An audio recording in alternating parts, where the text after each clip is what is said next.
Alright, so if you are following along with the Calm Waves Beer Koozie pattern, I'm going to show you how to do, this is round 5, and this is where we're going to do some crossed double crochets, and it sounds much more complicated than it is.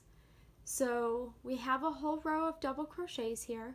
We've joined from the previous round. We're going to chain 2. This is the only part in the pattern where this counts as a double crochet. We're then going to yarn over, and instead of going into the next stitch, we're going to go backwards into the last stitch from the previous round. You do have to be careful to hold on to this yarn over so that you don't lose it in the process.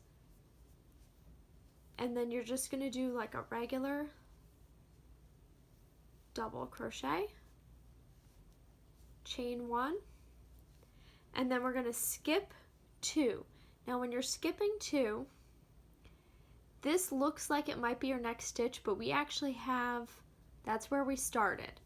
So we're skipping 1, 2, and then we're going to do a double crochet into the 3rd stitch, yarn over, we're going to do a double crochet now into the 2nd stitch.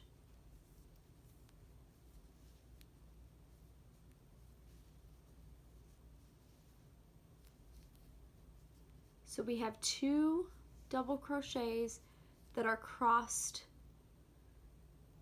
each other. Yarn over, chain 1. Again, we're going to skip 1, 2, go into the 3rd stitch and do a double crochet.